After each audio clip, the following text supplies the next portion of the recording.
Shalom, apa kabar teman-teman dan Assalamualaikum buat semua teman-teman muslim di seluruh Indonesia. Pada seri Islamologi yang ke-17 ini, Sofiatul sedikit tergelitik akan menjawab seorang mualaf yang lagi viral, ya, Dr. Gigi Karissa Grani MMAAAK.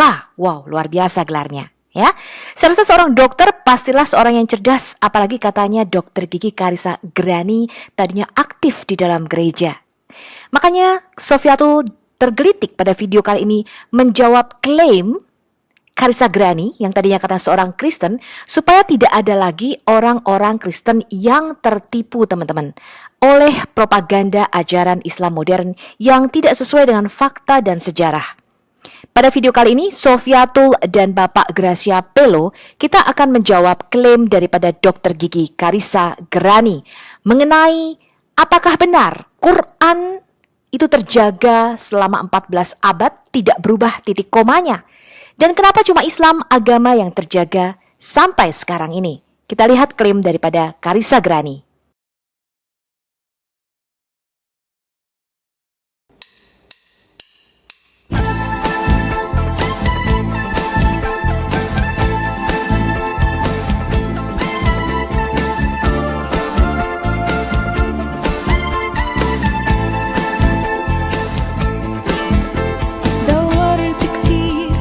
شيء يسعدني حاولت الاقي حاجة تشبعني وفضلت تايه في الدنيا هايم قلبي لسه عطشان سمعت واحد بيناديني قال تعال امسك بايدي انا عارفك ده انا خلقك انا حاسس بيك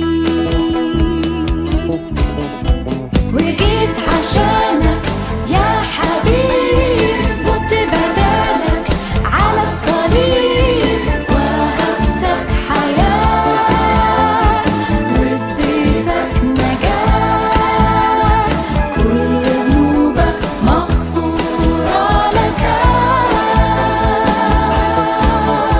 وشفت ايده ممدودة ليا بلمسة شافية فتح عينيا نور طريقي غير حياتي انا اللي كنت بعيد ازاي ما كنتش شايف ربي وكنت عايش من غيره جنبي ركعت قدامه ومسكت بايده صرخت بأعلى صوت حياتي تبقى ليك اليوم تشهد عن يسوع وتقول هو ده الطريق وهو المليك هو ده إلهي الأبدي تعالى وسلم حياتك قدامه ده هو إلهك وحاسس بحالك هيدي لك قوة ويضمن لك نصرة على كل خطية هترنم معايا حياتي تبقى ليك اليوم تشهد عن يسوع وتقول وهو المليك هو ده إلهي الأبدي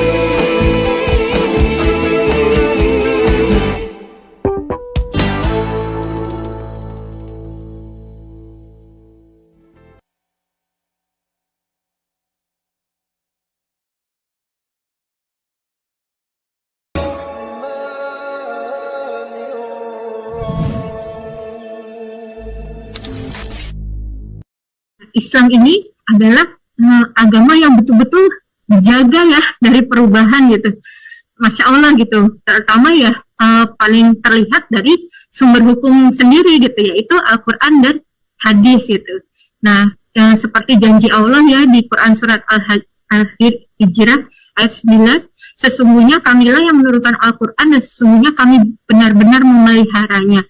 Terbukti tidak ada satu lafaz pun dari Al-Quran yang dapat diubah bahkan sejak 14 abad yang lalu gitu. Allah juga terus menjaga keberadaan generasi-generasi yang senantiasa mengikuti jejak dari Rasulullah dan para sahabatnya. Banyak hafiz-hafiz Quran ya yang kalaupun ada yang menyesatkan, banyak yang hafal gitu ya, pasti langsung tahu, mungkin langsung nengok gitu yang udah hafiz ketika imam misalnya pun imam sholat lupa gitu bacaan sholat pun ada yang langsung membetulkan gitu. Masya Allah gitu ya, sebegitunya Allah menjaga gitu dari isi Al-Quran ini. Bahkan masih ditantang ya untuk membuat satu surat pendek semisal Al-Quran pun sampai hari ini belum ada yang bisa menyainginya dan membuatnya. Baik, ini adalah salah satu contoh daripada propaganda Muslim modern ya, dan didoktrinkan kepada Dr. Gigi Karisagrani ya. Jadi inilah yang kita lihat fenomena daripada propaganda Muslim. Di dalam video sebelumnya saya sudah menyebutkan beberapa nama-nama cendekiawan yang mengatakan bahwa Quran ini satu-satunya kitab yang terpelihara, diturunkan dari surga ya, dan tidak ada satu lafaz pun, titik komanya tidak berubah, bahkan suaranya pun tidak berubah. Dan ini yang didengung-dengungkan dan dipropagandakan oleh Muslim.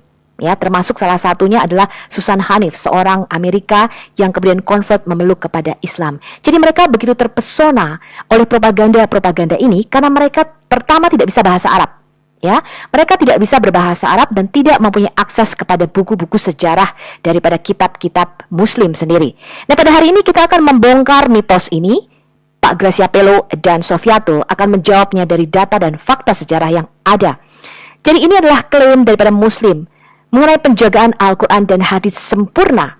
Yang kedua, mereka mengklaim dari Quran surah Al-Hijr surah 15 ayat 9, sesungguhnya kamilah yang menurunkan Al-Quran dan sesungguhnya kami benar-benar memeliharanya. Kemudian klaim yang ketiga, terbukti katanya tidak satu lafaz pun dari Quran yang dapat diubah sejak 14 abad yang lalu. Yang keempat, Karisagrani mengklaim Allah Subhanahu wa Ta'ala menjaga penghafal atau hafiz Quran dan selalu ada yang akan mengingat Quran supaya tidak terlupa. Al-Hayat Indonesia percaya jika kita ingin mencari kebenaran, apalagi kita bicara mengenai Tuhan, pencipta alam semesta, tidak boleh dipropagandakan dengan menggunakan kebohongan ataupun takiyah. Itu bukanlah sifat daripada Tuhan. Jadi jangan lagi ada orang-orang Kristen yang tertipu seperti Dr. Gigi Karisagrani. Orang-orang Kristen, anak-anak Tuhan harus cerdas. Kita harus tahu bagaimana Quran ini terkanonisasi, sejarahnya, dan juga bagaimana Alkitab kita ini terkanonisasi. Dan kita akan melihatnya dari dua belah pihak. Benarkah klaim Karisagrani, Muslim modern ini? Dan kita akan berikan bukti dan fakta sejarah. Pada episode kali ini kita akan melihat bagaimana Bapak Gracia Pello meringkas sejarah daripada terbentuknya Al-Quran. Benarkah Al-Quran sama sampai titik komanya dari zaman Muhammad sampai sekarang ini? Tidak satupun lafaz yang berubah? Benarkah tidak ada ayat-ayat yang hilang daripada Quran yang ada sekarang ini? Ini adalah bagian pertama daripada pembahasan Al-Quran kita. Dan Bapak Gracia Pello juga akan mengambil ringkasan dari bukunya Profesor Munim Siri MA PhD. Dia seorang Muslim ya, tetapi dia seorang sejarawan. Dan kita akan melihat bukti dan fakta daripada sejarah terbentuknya Quran.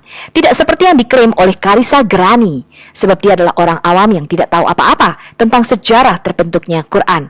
Kita akan melihat dari Profesor Munim Siri. Dia adalah Assistant Professor of Theology, University of Notre Dame, Amerika Serikat, PhD from the University of Chicago Divinity School tahun 2012, Master Degree from the University of California, Los Angeles atau UCLA, Undergraduate and Graduate Studies at the International Islamic University dari Islamabad, Pakistan. Nah, kembali lagi. Dari berbagai wahyu yang diimani orang Muslim turun kepada Muhammad dan di dalam iman Islam, Quran itu turunnya sedikit-sedikit. Jadi di dalam konteks ini turun ayat, di dalam konteks yang lain turunlah ayat. Oleh karena itu ada yang namanya kitab Asbabun Nuzul. Itu saya punya 3 macam versi Asbabun Nuzul. Asbabun Nuzulnya Jalaluddin Asyuyuti, atau ulama-ulama yang lainnya, hampir sama. Yang menjelaskan ayat surah ini nomor ini turun, konteks dan sejarahnya seperti apa. Ini turun dalam sikon dan konteks sejarahnya apa, itu ada di dalam kitab Asbabun Nuzul. Di zaman Muslim, pada umumnya diimani, belum ada Quran yang sudah terkodifikasi, yang terkumpul dalam satu bundle. Jadi, selain belum terkumpulkan menjadi satu kitab utuh dalam satu bundle, satu ayat bisa dibaca dalam berbagai banyak bunyi versi yang berbeda. Dan ini juga tertera di dalam hadis. Suatu saat ada sahabat-sahabat Muhammad ini bertikai. Ayat ini bacaanku yang lebih benar. Bacaanmu keliru. Yang dikritik marah loh. Apa yang saya bacakan ini di ayat yang sama tadi, saya dengar langsung dari Muhammad. Karena ada pertikaian, dua orang menghadap. Muhammad, yang benar mana? Ayat ini yang saya dengar bunyinya seperti ini. Tapi dia membacakan ayat yang sama, bunyinya lain. Kemudian Muhammad mengatakan, ya memang Quran itu semuanya ini benar, nggak ada yang salah, nggak ada yang semuanya benar. Karena Quran itu memang diturunkan kepada saya dalam 7 huruf, 7 bacaan, 7 qiraat, 7 ahruf, 7 istilah. Jadi nggak usah berantem. Yang beda-beda ini semuanya benar. Ini bisa di zamannya Muhammad. Dan selama Muhammad hidup, tidak ada permasalahan, semua ayat-ayat yang bacaannya beda-beda diizinkan dan semuanya dibenarkan, diperbolehkan oleh Muhammad. Karena belum disatukan dalam satu bundle, Quran masih tercerai-berai, ditulis di media-media tulis seadanya, di kertas, di fragmen-fragmen kulit-kulit binatang, pelepah kurma, tulang belikat onta, dan hafalan-hafalan para sahabatnya dihafalkan. Di saat Muhammad meninggal, kepemimpinan Islam digantikan oleh Abu Bakar As-Siddiq, Khulafaur Rasyidin yang pertama.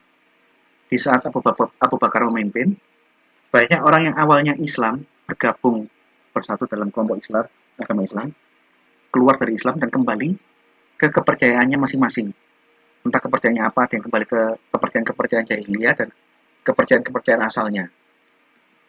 Nah, Abu Bakar menginstruksikan hal ini tidak bisa dibiarkan. Yang sudah menjadi Islam, kemudian keluar dari Islam harus diperangi sampai mereka kembali ke Islam. Akhirnya Abu Bakar dan kawan-kawan, orang yang masih setia dengan Islam, mengumpulkan kekuatan dan memerangi mantan Islam yang berbalik ke kepercayaan yang lama. Ini yang namanya Perang Yamamah. Di dalam Perang Yamamah, ini terjadi perang yang sengit. Karena orang yang keluar dari Islam ya, mantan orang Islam sendiri yang sudah terlatih ikut ke berbagai peperangan-peperangan yang dipimpin Muhammad.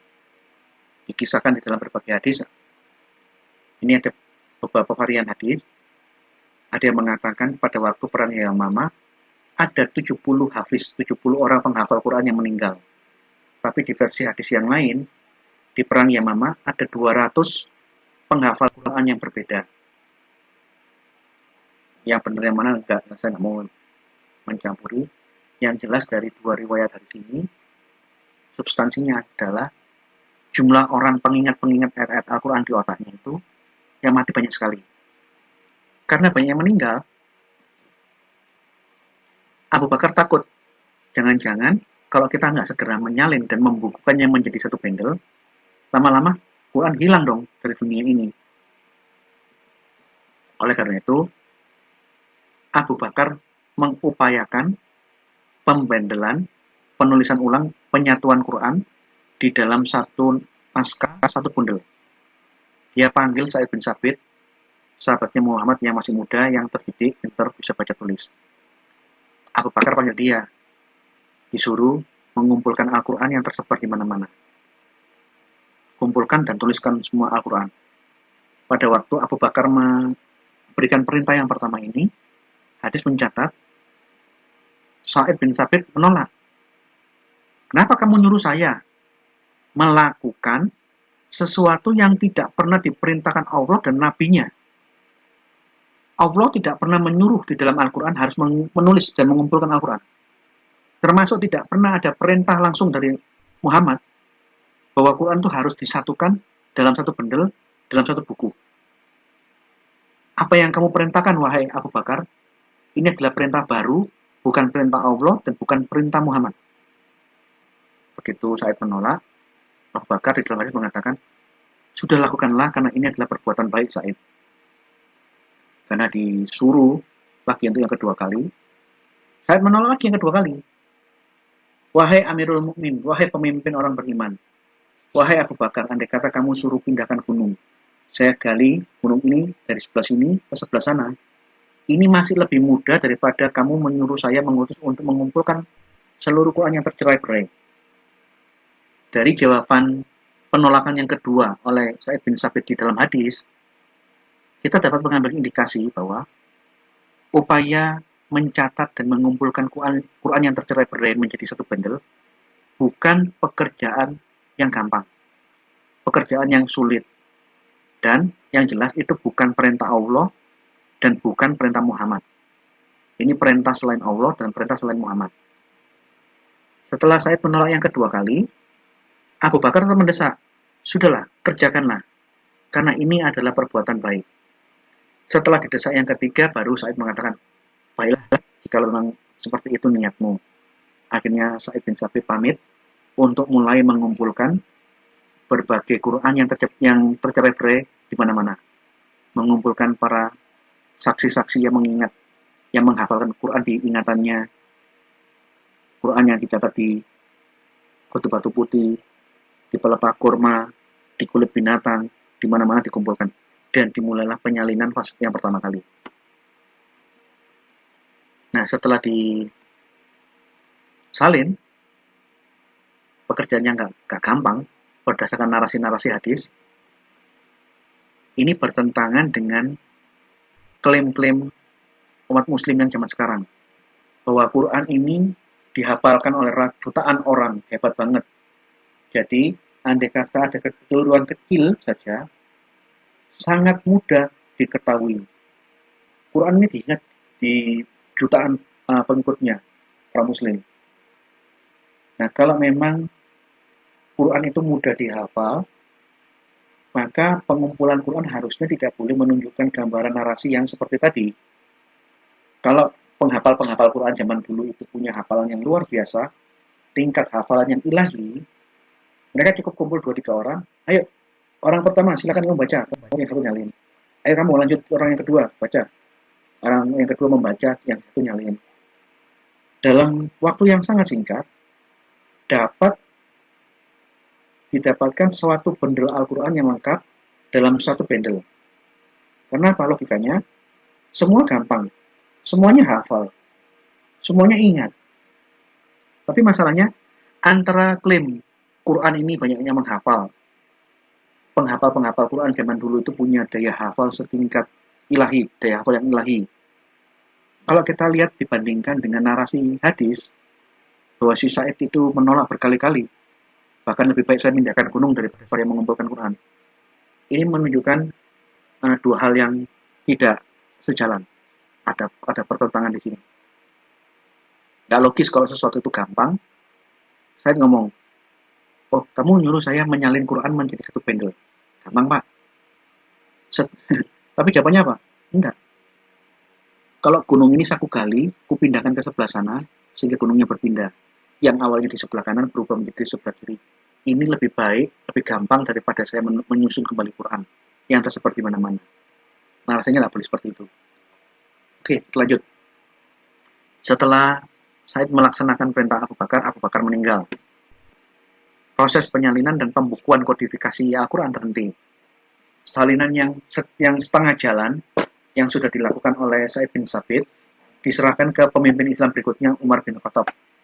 Yang mana oleh Umar diserahkan ke anaknya, Hafsah binti Umar, salah satu istrinya Muhammad. Nah, di dalam kepemimpinan Umar bin Khattab ada dua versi, ada yang mengatakan penyalinan tidak diteruskan, tapi di dalam bukunya Munim Siri ditulis Abu Bakar juga sempat meneruskan penyalinan. Bahkan di dalam bukunya Munim Siri dikatakan dia mengutip hadis, hasil penyalinan yang diteruskan oleh Umar bin Khattab dikirim ke beberapa tempat. Entah yang mana yang benar saya tidak tahu.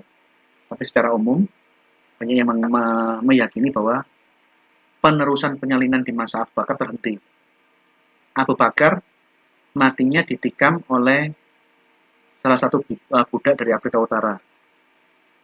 Jadi pemimpin Islam kedua ini mati dibunuh pasca selesai sholat subuh dibunuh. Setelah dia mati dibunuh, yang menggantikan kepemimpinan Islam yang ketiga itu Utsman bin Affan.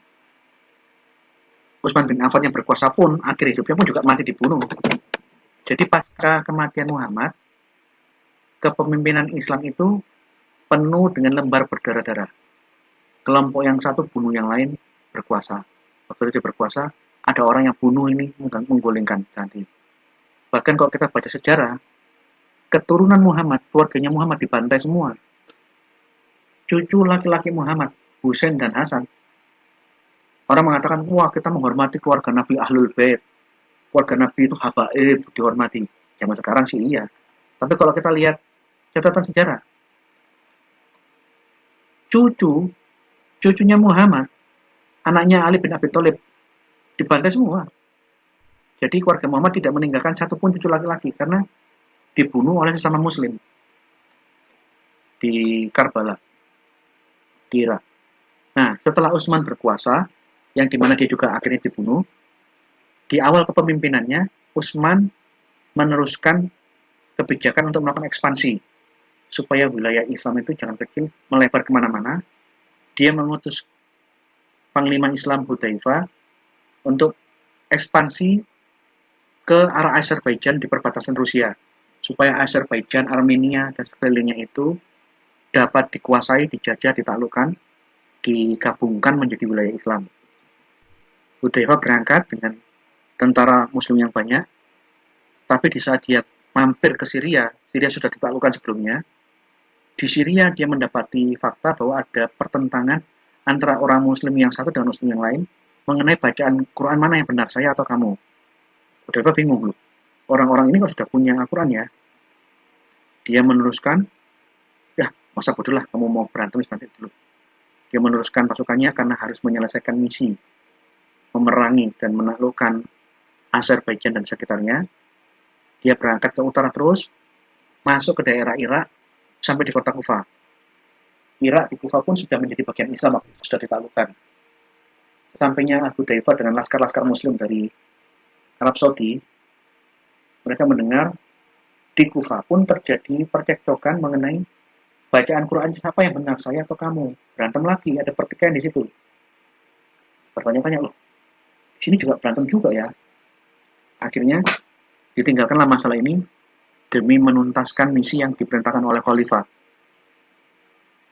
Sekian para tentara Muslim pergi ke Azerbaijan dan memerangi orang-orang di sana.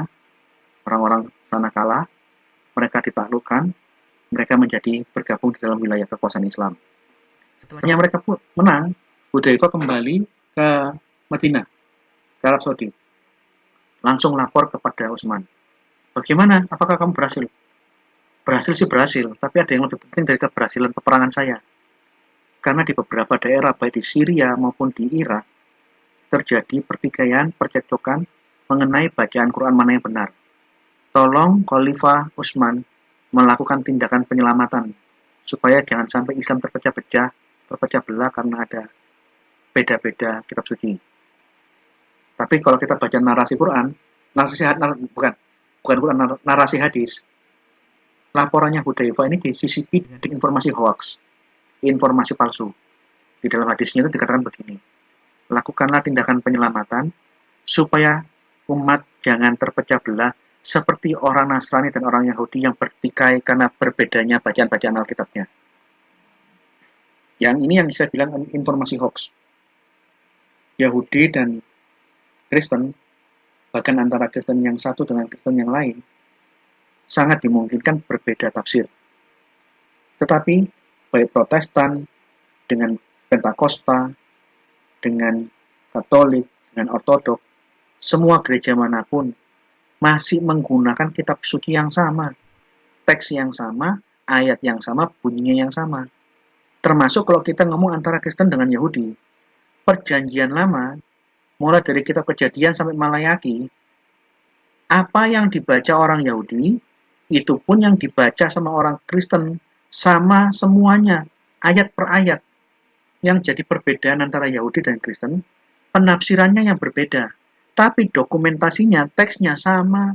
Oleh karena itu, narasi-narasi yang dituliskan mengenai laporannya Hudzaifah ke Utsman ini narasi yang bersifat ditambah-tambahi hoax. Kristen terpecah belah berbeda dengan Yahudi bukan karena ada ayat yang berbeda-beda. Ayatnya sama, hanya tafsirnya yang berbeda. Ini yang saya bilang, seringkali banyak sekali tambahan-tambahan narasi yang tidak sesuai dengan kenyataan. Ini hoax. Kalau memang kalian harus membuat satu standar kitab suci supaya tidak terpecah belah ya silakan. Tapi alasannya penyeragaman kitab suci itu supaya nggak seperti orang Kristen yang kitabnya beda-beda, bacanya beda-beda. Ini tidak pernah terjadi. Yang seperti ini tidak pernah terjadi. Yang ini yang saya bilang hanya pernyataan sepihak atau mungkin ini hoax. Kapan Yahudi dan Kristen bertikai karena ayatnya berubah-ubah? Tidak pernah ada. Sampai hari ini kita ada perbedaan penafsiran Alkitab, tapi merujuk, baik Yahudi dan Kristen, merujuk ayat yang sama. Kita berdebat, berdiskusi, merujuk kedua belah pihak, merujuk ke ayat yang teksnya sama. Hanya penafsirannya bisa berbeda.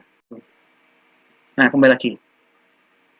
Dari berbagai wahyu yang diimani orang Muslim turun kepada Muhammad kan di dalam umat Islam, Quran itu turunnya sedikit-sedikit. Jadi di dalam konteks ini turun ayat, di dalam konteks yang lain turun ayat. Oleh karena itu ada yang namanya kitab Asbabun Nuzul. Itu saya punya 3 macam versi Asbabun Nuzul. Asbabun Nuzulnya Jalaluddin Asyuyuti, atau ulama-ulama yang lainnya bersama yang menjelaskan ayat surah ini nomor ini turun, konteks dan sejarahnya seperti apa. Ini turun dalam sikon dan konteks sejarahnya apa, itu ada di dalam kitab Asbabun Nuzul. Di zaman Muslim, pada umumnya diimani, belum ada Quran yang sudah terkodifikasi, yang terkumpul dalam satu bundle. Jadi, selain belum terkumpulkan menjadi satu kitab utuh dalam satu bundle, satu ayat bisa dibaca dalam berbagai banyak bunyi versi yang berbeda. Dan ini juga terdapat di dalam hadis. Suatu saat ada sahabat-sahabat Muhammad ini bertikai. Ayat ini bacaanku yang lebih benar. Bacaanmu keliru. Yang dikritik marah loh. Apa yang saya bacakan ini di ayat yang sama tadi, saya dengar langsung dari Muhammad. Karena ada pertikaian, 2 orang menghadap. Muhammad, yang benar mana?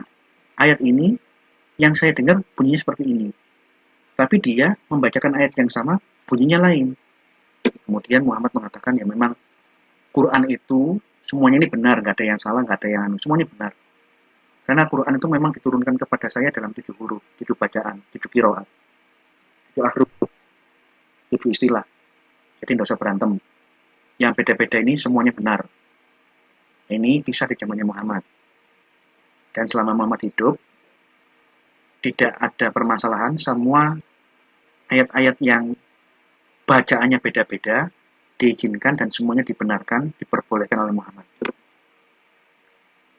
Karena belum disatukan dalam satu bundle, Quran masih tercerai-berai, ditulis di media-media tulis seadanya, di kertas, di fragmen-fragmen kulit-kulit binatang, pelepah kurma, tulang belikat onta, dan hafalan-hafalan para sahabatnya dihafalkan. Di saat Muhammad meninggal, kepemimpinan Islam digantikan oleh Abu Bakar As-Siddiq, Khulafaur Rasyidin yang pertama. Di saat Abu Bakar memimpin, banyak orang yang awalnya Islam bergabung bersatu dalam kelompok Islam, agama Islam, keluar dari Islam dan kembali ke kepercayaannya masing-masing. Entah kepercayaannya apa, ada yang kembali ke kepercayaan jahiliyah dan kepercayaan asalnya.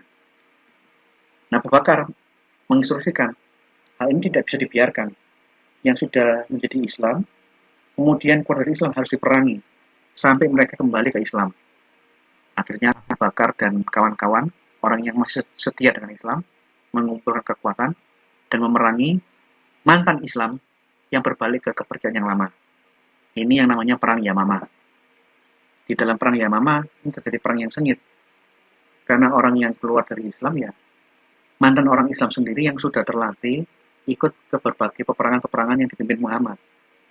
Dikisahkan di dalam berbagai hadis. Ini ada beberapa varian hadis.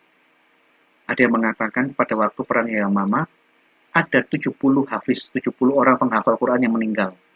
Tapi di versi dari awal saya katakan saya menyukai bukunya Munim Siri. Karena sebagai orang Muslim dia, buku-bukunya memenuhi standar akademis. Dia berani ngomong ya di atas ya berdasarkan aturan-aturan akademis. Bayangkan, katanya hafal, tidak ada satupun yang hilang.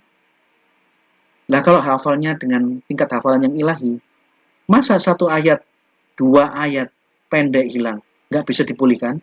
Ini pertanyaan. Jadi antara klaim dengan fakta tidak sinkron. Anda bisa lihat tentang hilangnya ayat-ayat Al-Quran dan banyaknya perbedaan-perbedaan teks antara versi ayatnya Quran ini berbeda teksnya dengan versi ayat Quran yang lain.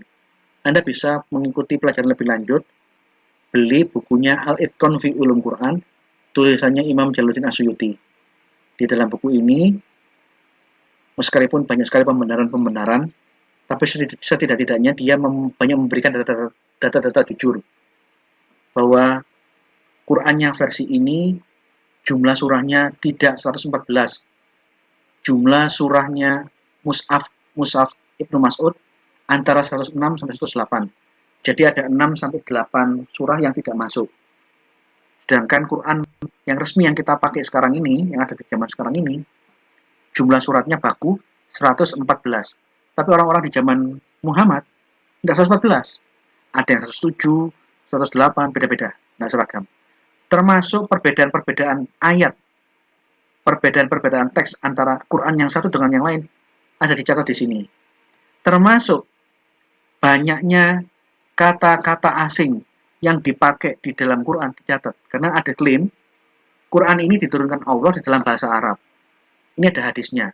Ini yang diimani. Tetapi di dalam Al-Itqan fi Ulum Quran, dia mengembangkan penelitian akademis. Dia tidak mengatakan bahwa itu hanya klaim.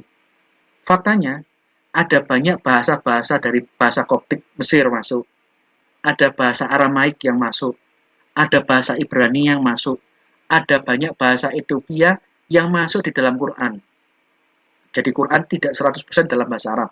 Semua dapat dibaca di dalam bukunya Jalaluddin Asyuyuti. Bahkan termasuk ayat-ayat yang hilang. Semua ada di sini. Ini mengenai hilangnya ayat rajam dari Quran.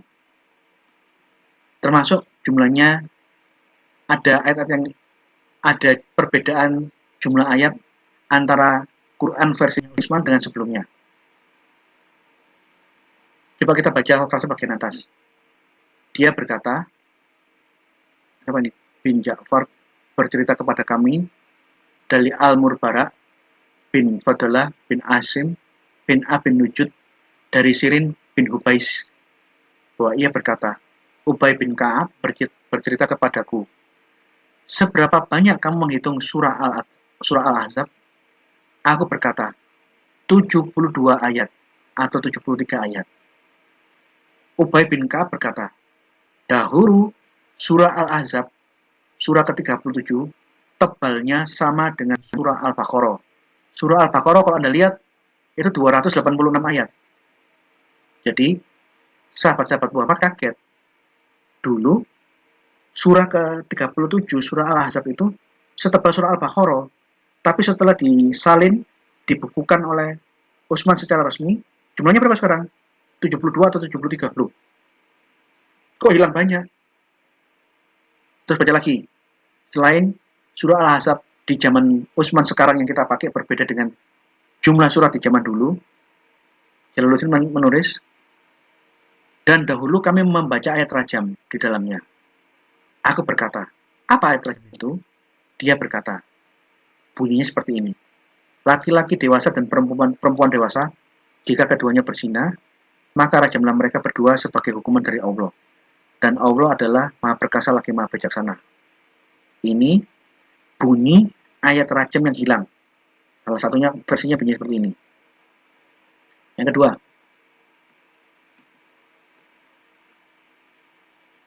Anda baca yang ini. Versi yang kedua, dia berkata, Abdullah bin Saleh bercerita kepada kami dari La'id, dari Khalid bin Yazid, dari Sa'id al-Abi Hilal, dari Marwan bin Utsman, dari Abu Umamah bin Sahal, bahwa bibinya berkata, Rasulullah telah membacakan ayat rajam kepada kami. Bunyi versi kedua beda. Laki-laki dan perempuan dewasa itu, rajamlah keduanya karena kenikmatan yang telah mereka nikmati. Loh, kan beda kan? Meskipun dirajam, tapi Anda perhatikan narasinya. Narasinya beda. Laki-laki perempuan dewasa rajam kalau mereka menikmati karena kenikmatan yang telah mereka nikmati, karena mereka telah berzina. Kalau yang tadi, kan beda kan? Laki-laki dewasa dan perempuan dewasa jika keduanya berzina, maka rajamlah mereka berdua sebagai hukuman dari Allah. Dan Allah adalah Maha Perkasa lagi Maha Bijaksana. Ayat yang sama muncul di dalam dua bentuk narasi ingatan yang berbeda. Lihat. Ya kan? Ini. Nah, artinya apa? Dari catatan yang dikompilasi oleh Jalaluddin Asyuyuti di dalam Al-Itqan fi Ulum Quran, termasuk kemungkinan ada di dalam kitab Al-Fihris, ada dua ingatan yang tidak sama. Jadi, ayat itu narasi yang tepatnya apa? Tidak jelas. Ada dua versi. Versi yang panjang dan versi yang kedua agak pendek. Artinya apa? Data-data yang kita baca ini menunjukkan umat Islam awal punya daya ingatan terbatas yang memungkinkan antara ingatan yang satu dengan ingatan yang kedua tidak sama. Sehingga di saat membacakan ayat yang sama, bunyinya, narasinya, antara ingatan orang yang satu dengan orang yang lain berbeda. Padahal itu masih satu ayat. Jadi, andai kata di zaman sekarang diberlakukan hukum fikih, kalau ada orang yang berzina dirajam batu seperti Taliban, ISIS, atau di Arab Saudi, kalau ada dua laki-laki perempuan berzina dalam kategori Islam, bukan zina dalam kategori Kristen, orang yang berzina itu harus dirajam. Ini adalah hukuman Islam yang diberlakukan tanpa ada ayatnya. Hanya mengandalkan pada ingatan bahwa dulu pernah ada ayatnya. Hanya mengandalkan tradisi. Di zaman Muhammad, orang yang berzina dirajam batu sampai mati. Tapi, kalau kita mau jujur, cek di dalam Quran, tidak ada satupun ayat rajam. Jadi katanya orang Muslim itu punya daya hafal yang luar biasa, Allah menjaganya dalam ingatan, jutaan orang mengingat. Itu klaim-klaim teologis yang tidak sesuai dengan fakta dan kajian-kajian akademis. Hanya sekedar angan-angan dan propaganda teologis saja. Bayangkan aja, satu ayat penting, kecil, pendek, hilang, tidak bisa dipulihkan. Lah, apa kita yakin sekian banyak menurut catatan-catatan hadis, ada ratusan ayat yang hilang? Bisa dihafal semuanya? Saya meragukan itu. Itu hanya klaim-klaim teologis, hanya asumsi-asumsi teologis yang diyakini orang Muslim. Tapi kalau kita baca hadis, data yang diberikan hadis ternyata tidak senada dengan klaim-klaim yang kita dengar di berbagai argumentasi orang Muslim saat ini. Terima kasih teman-teman, Anda sudah menonton tanggapan daripada Bapak Gracia Pelo yang sudah membongkar data-data fakta dan sejarah mengenai klaim Quran. Bahwa Quran tidaklah sama seperti pada zaman Muhammad. Bahkan saat ini Muslim tidak mempunyai yang namanya manuskrip pada zaman Muhammad ataupun manuskrip pada zaman Utsman. Dan ada berapa banyak ayat-ayat yang hilang tadi sudah disampaikan oleh Bapak Gracia Pelo. Dan bahwa surah-surah di dalam Quran tidaklah sama. Anda juga bisa mendownload video-video saya yang sudah mengungkapkan dan membongkar semua kebohongan-kebohongan di dalam standarisasi ataupun kanonisasi Quran. Anda akan tahu bahwa Quran yang dipegang Muslim sekarang adalah Quran versi Hafs an Asim, hafalan dari Imam Hafs yang tidak didasarkan pada manuskrip dan baru distandarisasi tahun 1924 di Al-Azhar University, Kairo, Mesir. The world will be watching. The time has come. Dunia internet akan membongkar dan membuka apa yang telah disembunyikan daripada Islam selama 14 abad. Pada video selanjutnya kita akan membongkar sejarah berdirinya Ka'bah, siapa membangun Ka'bah, dan apa sebabnya banyak sekali Ka'bah yang ada di semenanjung Arab. Sampai jumpa pada video selanjutnya dan salam.